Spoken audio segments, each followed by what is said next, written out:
샬롬, 한 주간도 평안하셨습니까? 어느덧 8월을 마무리하는 8월의 마지막 주일입니다. 8월 한 달간 평안하게 보내셨습니까? 어렵고 지칠 때도 있었을 것입니다. 하지만 그 가운데 하나님의 은혜가 아니었으면 살아갈 수 없음을 고백하면서 한 달이라는 시간이 주 은혜였음을 기억하는 우리 모두가 되었으면 좋겠습니다. 오늘 8월의 마지막 주일 저희 살아나서 살리는 교회에서는 계속해서 사도행전 강해가 진행됩니다.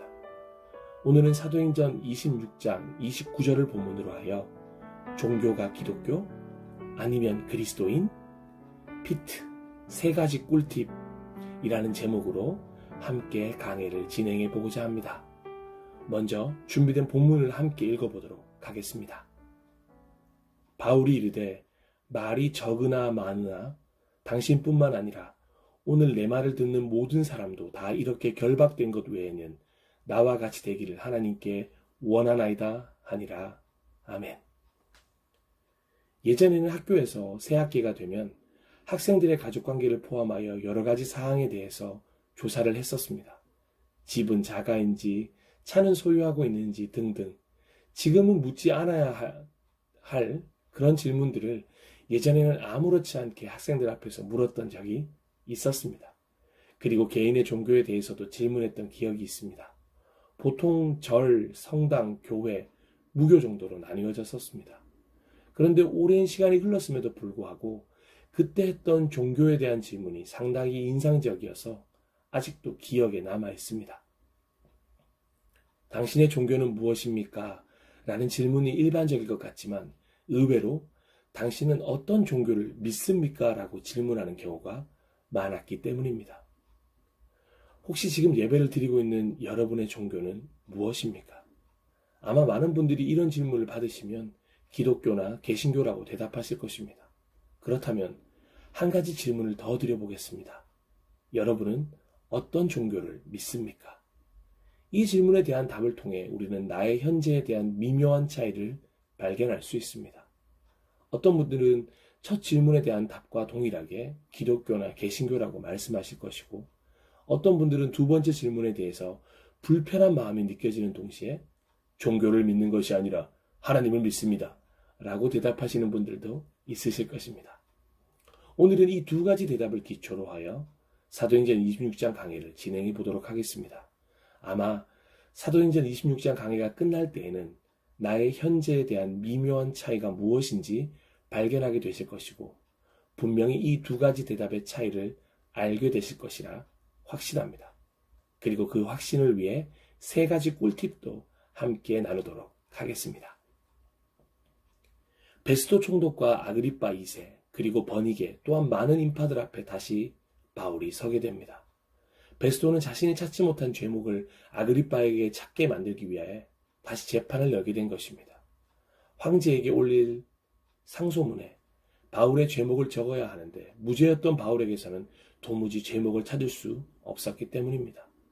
하지만 자신의 무능함을 드러내고 싶지 않았기에 아그리빠 왕에게 그 책임을 전가하고 있는 베스도입니다. 하지만 아그리빠 왕은 사실 바울을 통해 복음에 대해서 듣고 싶었던 것입니다. 너무도 궁금한 일들을 직접 바울의 입을 통해서 듣기를 원했기에 재판이 시작되자마자 아그리빠는 바울에게 발언권을 허락하게 됩니다. 사도행전 26장 1절입니다. 아그리빠 왕이 바울에게 말하였다. 할 말이 있으면 해도 된다. 바울이 손을 뻗치고 변호하기 시작하였다. 아멘. 그렇게 발언권을 얻은 바울은 심호흡을 한 후 천천히 변호를 시작하게 됩니다. 몇 번의 좋은 기회를 놓쳤었기에 이번만큼은 지난 수년간 자신이 경험했던 그 모든 일들 중 정말 중요한 핵심만을 전하기로 마음먹었습니다. 어쩌면 이스라엘에서 할 수 있는 마지막 복음 선포의 시간일 수 있다는 생각이 들었기 때문에 신중하고 더욱 신중하게 이야기를 전했을 바울입니다. 가장 먼저 바울은 유대 사람의 풍속과 쟁점들을 잘 알고 있는 아그리빠 앞에서 모든 일을 이야기할 수 있음에 감사의 인사를 전합니다. 2절에서 3절입니다. 아그리빠 임금님, 오늘 내가 전하 앞에서 유대 사람이 나를 걸어서 고발하는 모든 일에 대하여 변호하게 된 것을 다행으로 생각합니다. 그것은 특히 임금님께서 유대 사람의 풍속과 쟁점들을 모두 잘 알고 계시기 때문입니다. 아무쪼록 내 말을 끝까지 참으시고 들어주시기 바랍니다. 아멘. 자, 우리 모두도 아무쪼록 끝까지 잘 참고 잘 들어보았으면 좋겠습니다. 바울은 먼저 유대 사람들이 자신의 젊은 시절의 삶을 잘 알고 있다고 이야기합니다. 맞습니다. 유대 사람들은 바울이 사울이었을 때 사울을 정말 좋아했습니다. 왜냐하면 바울이 유대인 동족 가운데서 그리고 예루살렘에서 처음부터 어떻게 살아왔는지 알고 있었기 때문입니다. 바울이 유대교의 가장 엄격한 팔을 따라 바리새파 사람으로 살아왔다는 것은 모두가 인정하는 사실이었습니다. 그리고 유대인들과 마찬가지로 바울 역시 하나님께서 조상들에게 주신 약속에 소망을 두고 있다는 것을 확실하게 이야기합니다. 그런데 바로 그 소망 때문에 여기에 서서 재판을 받고 있음도 분명하게 밝히게 됩니다. 유대인들과 같은 소망을 가지고 있는데 바울이 고소를 당하여 재판을 받게 된 이유는 한 가지 때문이었습니다. 바울은 하나님께서 조상들에게 주신 약속, 즉 성경에서 말하고 있는 소망에 대해서 깨달았기 때문이고, 유대인들은 여전히 자신들의 전통과 장로들의 해석에 따른 소망을 품고 있기 때문이었습니다. 그 소망은 바로 계속해서 쟁점이 되고 있는 부활에 대한 이야기입니다. 26장 8절입니다. 여러분은 어찌하여 하나님께서 죽은 사람들을 살리신다는 것을 믿을 수 없는 일로 여기십니까? 아멘. 그리고 부활의 핵심이 되시는 예수님에 대한 이야기를 시작하는 바울입니다. 사실 자신 역시 한때는 나사렛 예수의 이름을 반대하는 데에 할 수 있는 온갖 일을 다 해야 한다고 생각했던 시절이 있었다고 고백하게 됩니다. 그리고 그 고백을 행동에 옮겨 이스라엘에서 나사렛 예수의 이름을 따르는 자들을 옥에 가두었고 그들이 죽임을 당할 때에 그 일에 찬동하였다고 이야기합니다. 또한 회당을 찾아다니며 여러 번 그리스도인들을 형벌하면서 강제로 신앙을 부인하게 하려고도 했던 것을 이야기합니다. 바울이 얼마나 그리스도인들을 향해 분노하고 있었는지 아마 함께했던 유대인들이 더 잘 알고 있을 것입니다. 바울은 자신의 분노가 극에 다다랐으므로 심지어 외국의 여러 도시에까지 박해의 손을 뻗쳤다는 이야기를 하면서 다마스쿠스에서 있었던 일로 자연스럽게 연결해 가게 됩니다. 12절 말씀입니다. 한 번은 내가 이런 일로 대제사장들에게서 고난과 위임을 받아가지고 다마스쿠스로 가고 있었습니다. 바울은 이제 자신이 왜 유대교인에서 그리스도인이 되었는지에 대해서 설명하고자 합니다. 다마스쿠스에 거의 도착했을 무렵 한낮이었음에도 불구하고 해보다 더 눈부신 빛이 나와 자신과 자신의 일행을 둘러 비추는 것을 보았다고 이야기합니다. 그리고 모두 땅에 엎어지게 되었을 때 또렷하게 들려오는 히브리 말을 바울은 듣게 되었습니다. 사울아 사울아 너는 어찌하여 나를 핍박하느냐. 가시도 찐 채찍을 발길로 차면 너만 아플 뿐이다. 이 음성은 바로 바울이 그토록 핍박했던 예수님의 음성이었습니다. 바로 이 부분에서 종교가 기독교가 아니라 하나님을 믿는 그리스도인이 되는 첫 번째 방법이 등장하게 됩니다. 바로 신념을 뛰어넘는 체험입니다. 알미, 단순한 지식이 아니라 체험을 동반할 때 종교인이 아니라 그리스도인이 되는 것입니다. 이것이 첫 번째 꿀팁입니다. 바울은 하나님을 위하여 그리스도인을 핍박한 것이 아니었습니다. 그는 자신의 신념이 옳다고 생각했기에 그렇게 행동한 것입니다. 종교를 가진다는 것은 바로 이 자신의 신념이 옳다는 생각을 기초로 합니다. 나는 신이 있다고 생각해 라는 자신의 신념을 토대로 하여 자신의 종교를 정하게 되는 것입니다. 하나님이 있다고 생각하면 기독교를, 알라가 있다고 생각하면 이슬람교를, 부처가 있다고 생각하면 불교를 자신의 종교로 정하게 되는 것입니다.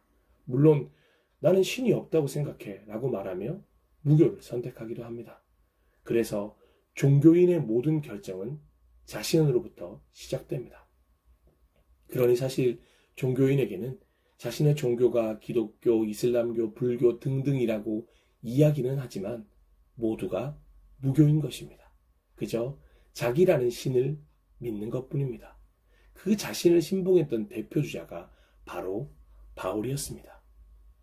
하나님을 믿었던 것이 아니라 자신을 믿은 것입니다. 자신의 행동에 스스로 정의를 부여하고 스스로 의로 칭했던 것입니다. 그런데 그리스도인은 출발 지점부터가 확연하게 다릅니다. 그리스도인은 모든 출발을 하나님으로부터 시작합니다. 하나님의 말씀으로부터 시작합니다. 더욱더 놀라운 사실은 하나님으로부터 시작해 하나님으로 마무리 짓는다는 것입니다.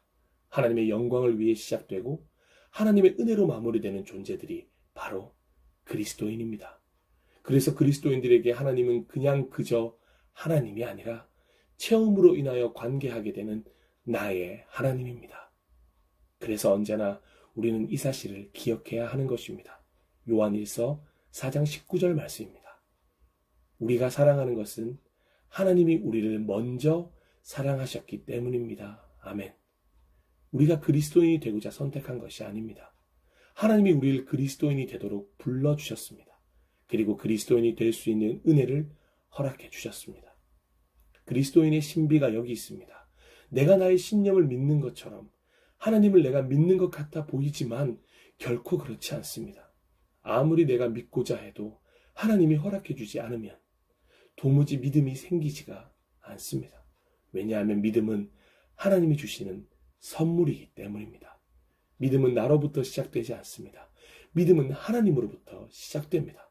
에베소서 2장 8절에서 9절 말씀입니다. 여러분은 믿음을 통하여 은혜로 구원을 얻었습니다. 이것은 여러분에게서 난 것이 아니요 하나님의 선물입니다. 행위에서 난 것이 아닙니다. 그러므로 아무도 자랑할 수 없습니다. 아멘.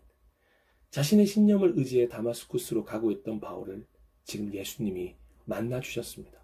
바울은 이제 십자가에서 죽고 사라졌을 것이라고 생각했던 예수가 살아있다는 사실을 처음으로 경험하게 됩니다. 말도 안 된다고 생각했던 죽은 자의 부활이 사실임을 직접 체험하는 순간입니다. 바울이 지금껏 지녀왔던 신념이 와르르 무너지는 순간이었습니다. 자신만만하게도 자신은 말씀을 제대로 보고 있다고 생각했는데 제대로 보고 있지 않았던 것입니다. 제대로 믿고 있다고 생각했는데 제대로 된 믿음이 하나도 없었던 것입니다. 하나님으로부터 출발하지 않았기 때문입니다. 그래서 종교가 기독교라고 말하는 이들은 결코 이해할 수 없는 한 가지 영역이 바로 이 체험입니다. 그 체험이 없으니 자신의 신념을 우선할 수밖에 없는 것입니다. 하지만 그리스도인들은 자신의 신념을 우선할 수가 없습니다. 왜냐하면 아침마다 새롭고 늘 새로운 살아계신 하나님을 만나기 때문입니다. 오늘 바울을 만나주신 주님께서 그리스도인들과 함께 하고 계시기 때문입니다. 바로 바울이 이 체험을 통해 자신의 신념을 뛰어넘게 된 것입니다. 이 체험은 아주 중요한 변화를 보여줍니다. 그 체험이 진짜 하나님과의 만남이었다면 반드시 그 체험은 감사와 인내 그리고 사랑으로 드러나게 되어 있습니다. 바울은 그제야 자신이 핍박했던 그리스도인들의 삶의 방식에 대해서 이해가 가기 시작했을 것입니다. 그 중에서도 스데반 집사가 가장 많이 기억에 남아있었을 것입니다. 죽는 순간까지 감사와 인내 그리고 사랑을 선택했던 그를 보면서 더욱 분노한 바울이었기 때문입니다. 그런데 스데반이 왜 그랬는지 이제 이해가 가는 것입니다. 스데반은 예수 그리스도를 체험했기 때문입니다. 그리고 스데반의 마지막 역시 하나님이었다는 것을 성경은 이미 기록하고 있습니다. 사도행전 7장 55절의 말씀입니다. 그런데 스데반이 성령이 충만하여 하늘을 쳐다보니 하나님의 영광이 보이고 예수께서 하나님의 오른쪽에 서 계신 것이 보였다. 아멘. 오늘도 우리에게는 신념을 뛰어넘는 체험이 필요합니다. 그래야 종교인이 아니라 그리스도인이 될 수 있습니다. 부디 종교를 기독교나 개신교로 가지고 있는 종교인으로 남지 마십시오. 최소한 종교가 기독교라고 말하고 계시는 분이라면 이제 그 신념을 뛰어넘어 살아계신 하나님을 만날 체험의 시간이 다가왔다는 것을 잊지 마시길 축복합니다. 지금도 하나님은 여러분을 기다리고 있습니다. 바울처럼 만나주실 것입니다. 도무지 잊혀지지 않을 강렬한 체험이 지금 준비되어 있습니다.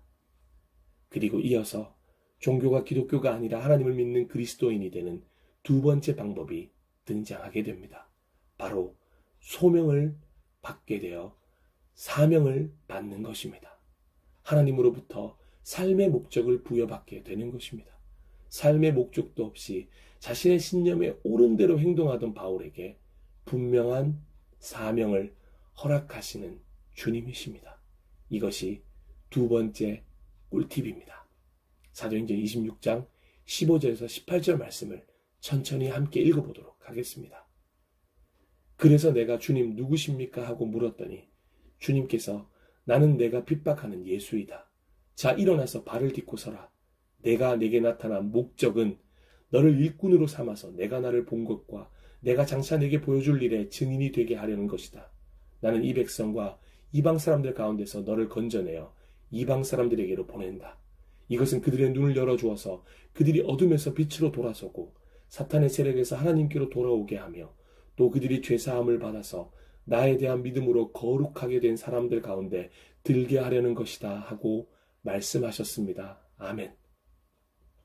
직접 체험하게 하시는 이유가 있습니다. 예수님이 바울에게 나타나신 목적이 있습니다. 지금도 마찬가지입니다. 하나님이 우리를 이 땅에 보내신 목적이 있습니다.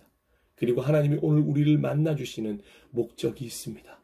하나님이 오늘 우리에게 말씀하시는 분명한 목적이 있다는 것입니다. 우리는 그것을 소명이라고 합니다. 하나님의 부르심입니다. 그리고 하나님의 부르심을 통하여 사명을 부여받고 이제 하나님의 나라에 동참하게 되는 것입니다. 자신의 세상이 아니라 하나님의 세상을 살게 되는 시작점이 됩니다. 종교인들은 결코 가지고 있지 않은 분명한 하나님이 부여한 목적을 소유하고 있는 존재가 바로 그리스도인입니다. 여기에서 분명하게 짚고 넘어가야 할 부분이 있습니다. 하나님의 부르심에는 결코 차별이 없다는 사실입니다. 하나님은 결코 바울만을 부르신 것이 아닙니다. 바울 이전에 이미 수많은 사람들을 보내셔서 차별 없이 모든 이들을 부르셨습니다. 그 누구에게도 차별을 두지 않으셨습니다. 오히려 차별했다고 하면 우리가 하나님을 차별한 것입니다. 우리의 입맛에 맞으면 선택하고 우리의 입맛에 맞지 않으면 거절했습니다. 이것이 유대인들의 모습이고 바로 우리의 모습이기도 합니다. 오늘도 우리를 부르시는 그 음성은 바울의 때와 동일합니다. 우리를 만나고 싶어 하십니다. 그리고 소명을 허락하고 싶어 하십니다. 하나님은 오늘도 동역자를 찾고 계십니다. 하나님의 나라를 확장할 더 많은 이들을 사랑할 일을 찾고 계십니다. 혹시 그 사람이 당신은 아닐까요? 하다못해 생명이 없는 기계들도 만들어진 분명한 목적이 있습니다. 하물며 사람이겠습니까? 여러분은 하나님의 일을 하기 위해 이 땅에 보내심을 받은 자들입니다. 바울도 그 사실을 다마스쿠스에서 겨우 발견하게 되었습니다. 그러니 우리 모두의 시간도 결코 늦지 않았습니다. 지금 발견하시면 됩니다. 그리고 마지막으로 종교가 기독교가 아니라 하나님을 믿는 그리스도인이 되는 세 번째 방법이 등장합니다. 바로 하나님의 말씀대로 사는 순종입니다. 하나님이 우리를 만나 주셨습니다. 하나님이 우리에게 소명을 통해 사명을 주셨습니다. 그러면 이제 그리스도인이 될 준비를 마친 것이라고 볼 수 있습니다. 그렇다면 이제는 각자의 삶 속에서 그리스도인으로 살아야 하는 순간이 찾아온 것입니다. 그리스도인으로 살아간다는 것이 무엇입니까? 바로 하나님의 말씀에 순종하는 것입니다. 하나님의 말씀대로 사는 것입니다. 하나님이 주신 소명을 따라 목적에 따라 살아가는 것을 선택하고 결정하는 것입니다. 바울은 예수님을 만났습니다. 그리고 분명한 삶의 소명을 받았습니다. 그리고는 어떻게 했습니까? 순종했음을 고백합니다. 이것이 세 번째 꿀팁입니다. 26장 19절에서 20절 말씀입니다.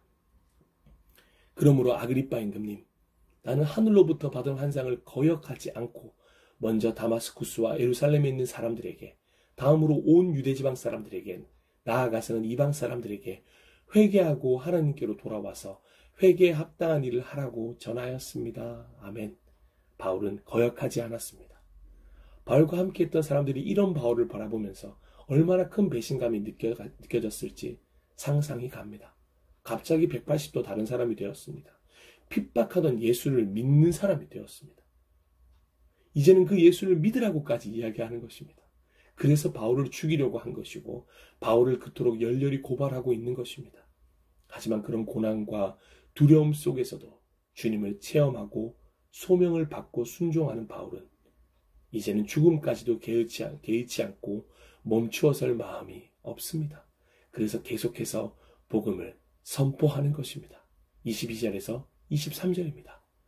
그러나 내가 이날까지 하나님의 도우심을 받아서 낮은 사람에게나 높은 사람에게나 이렇게 서서 증언하고 있는데 예언자들과 모세가 장차 그렇게 되리라고 한 것밖에는 말한 것이 없습니다. 그것은 곧 그리스도는 고난을 당하셔야 한다는 것과 그는 죽은 사람들 가운데서 가장 먼저 부활하신 분이 되셔서 이스라엘 백성과 이방 사람들에게 빛을 선포하시리라는 것입니다. 아멘. 그리스도인들은 말씀대로 사는 것에 진심인 사람들입니다. 사람들이 볼 때는 도무지 이해가 가지 않을 것입니다. 세상의 방법과 다르기 때문입니다. 자신의 생각과 다르기 때문입니다.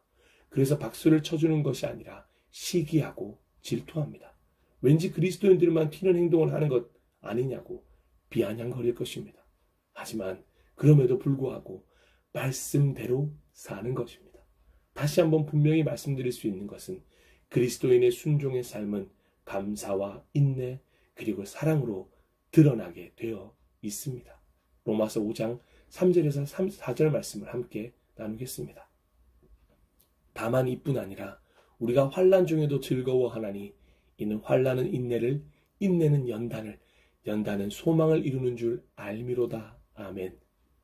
순종하겠다고 결심했지만 어떻게 처음부터 온전하게 순종할 수 있겠습니까?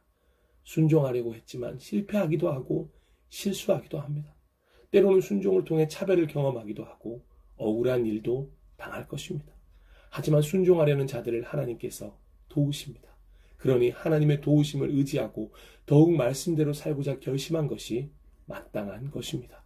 베드로후서 1장 5절에서 8절 말씀도 함께 나누고 싶습니다. 그러니 여러분은 열성을 다하여 믿음에 미덕을 더하고 미덕의 지식을, 지식의 절제를, 절제의 인내를, 인내의 경건을, 경건의 교우끼리의 사랑을, 교우끼리의 사랑에 만민에 대한 사랑을 더하십시오. 여러분이 이런 것들을 풍성하게 갖추면 여러분은 부지런히 우리 주 예수 그리스도를 알려고 할 것이며 마침내는 그를 잘 알게 될 것입니다. 아멘. 바울은 그렇게 예수 그리스도에 대한 복음을 선포하면서 자신의 변호를 마무리했습니다. 그러자 묵묵히 듣고만 있던 베스도가 소리를 지르며 이렇게 이야기합니다. 24절 말씀입니다. 바울이 이렇게 변호하니 베스도가 큰 소리로 바울아 내가 미쳤구나. 내 많은 학문이 너를 미치게 하였구나 하고 말하였다. 충분히 이해합니다. 미친 사람처럼 보일 것입니다. 그리스도인들은 미친 사람처럼 보일 때가 있는 존재들입니다. 하지만 미친 사람처럼 보일 뿐 미친 것이 아닙니다. 오히려 미쳤다면 하나님께 미친 존재들입니다. 고린도후서 5장 13절을 보면 우리가 미쳤다고 하면 하나님께 미친 것이요 정신이 온전하다고 하면 여러분을 두고 온전한 것입니다. 라고 기록되어 있습니다. 바울은 베스도에게 차분하게 자신은 맑은 정신으로 참말을 하고 있다고 밝히고는 아그리빠 왕을 이제 주목합니다. 바울 역시 아그리빠가 직접 이야기를 듣고 싶어 했다는 것을 알고 있었기 때문일 것입니다. 그리고 이 기회를 놓치지 않았으면 좋겠다는 간절한 마음을 담아 아그리빠에게 이렇게 이야기합니다. 26절에서 27절 말씀입니다. 임금님께서는 이 일을 잘 알고 계시므로 내가 임금님께 거리낌 없이 말씀드리고 있는 것입니다. 이것은 어느 한 구석에서 일어난 일이 아니므로 임금님께서는 그 어느 사실 하나라도 모르실 리가 없다고 생각합니다. 아그리빠 임금님, 예언자들을 믿으십니까? 믿으시는 줄 압니다. 바울은 지금 아그리빠를 종교인에서 그리스도인이 되도록 초청하고 있는 것입니다. 그리고 그 사실을 눈치챈 아그리빠는 사실 그렇다라고 말하고 싶었겠지만 자리가 자리인지라 마음속에 없는 말로 이렇게 답변하게 됩니다. 26장 28절입니다. 그러자 아그리빠 왕이 바울에게 말하였다. 그대가 짧은 말로 나를 설복해서 그리스도인이 되게 하려고 하는가? 네, 맞습니다. 바울은 지금까지 종교인으로 머물러 있는 아그리빠를 향해 그리스도인이 되기 위한 3가지 방법을 일러준 후 함께 그리스도인이 되기를 청하고 있었던 것입니다. 아그리빠 역시 그 사실을 눈치챘다는 것이 신기할 정도입니다.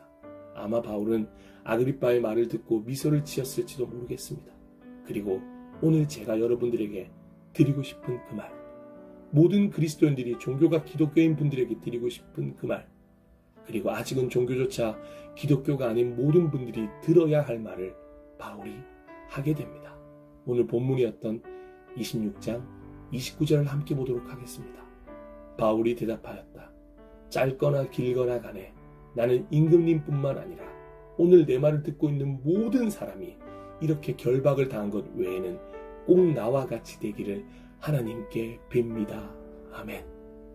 이 말을 하자 모든 사람들이 일제히 자리에서 다 일어나서 퇴장함으로 재판이 끝이 나게 됩니다. 그리고 모든 이들은 입을 맞춘 듯 바울의 무죄를 주장했습니다. 그리고 아그리빠 왕 역시 마찬가지로 생각했습니다. 아그리빠는 많이 아쉬웠을 것입니다. 왜냐하면 바울이 황제에게 상소하지만 않았다면 이 자리에서 석방시켰을 것이기 때문입니다. 하지만 정작 아쉬움을 느낀 쪽은 바울이고 제 자신입니다. 왜냐하면 바울이 이 복음 선포를 듣고 아그리빠는 순종을 선택하지 못했기 때문입니다. 바울을 통해 하나님의 초청을 느꼈음에도 불구하고 아그리빠 왕은 결국 자신이 걸어왔던 그 길을 여전히 고수하며 살아가게 되기 때문입니다. 사도행전 26장 강의를 마무리하면서 다시 처음 드렸던 질문을 드립니다. 혹시 지금 예배를 드리고 있는 여러분의 종교는 무엇입니까? 여러분은 어떤 종교를 믿습니까? 이 시간 바울의 고백처럼 간절히 원하고 소망하는 것은 나의 종교는 기독교입니다. 나는 기독교를 믿습니다. 라고 말씀하시는 모든 분들이 그 신념을 뛰어넘어 그리스도인이 되는 것입니다. 더 이상 거기 머물러 계시지 마십시오. 아그리빠 왕에게 찾아온 기회처럼 오늘 사도행전 26장은 우리 모두에게 정말 중요한 기회를 제공해 주고 있습니다. 또한 그리스도인이라고 자부하며 살아오는 모든 분들에게도 마찬가지입니다. 종교가 기독교가 아니라 하나님을 믿는 그리스도인이 되는 세 가지 방법, 세 가지 꿀팁을 바울을 통하여 우리에게 말씀하고 계시는 하나님의 음성을 꼭 들으시길 소망합니다. 지금이 바로 신념을 뛰어넘어 체험해야 할 시간입니다. 하나님께서 당신을 부르신 분명한 목적, 소명이 있습니다. 이제 하나님이 말씀하신 대로 살아가는 그리스도인이 되셔야 할 때입니다. 오늘 8월의 마지막 주일을 보내면서 또 새로운 9월을 맞이하면서 이제는 더 이상 종교인이 아니라 그리스도인으로 살겠노라 결심하는 우리 모두가 되기를 마음 다해 소망해 봅니다. 마지막으로 고린도후서 13장 5절에서 6절 말씀을 함께 나누고 싶습니다. 여러분은 자기가 믿음 안에 있는지를 스스로 시험해보고 스스로 검증해 보십시오. 여러분은 예수 그리스도께서 여러분 안에 계시다는 것을 알지 못합니까? 모른다면 여러분은 실격자입니다. 그러나 나는 우리가 실격자가 아니라는 것을 여러분이 알게 되기를 바랍니다. 아멘. 함께 잠시 기도하겠습니다.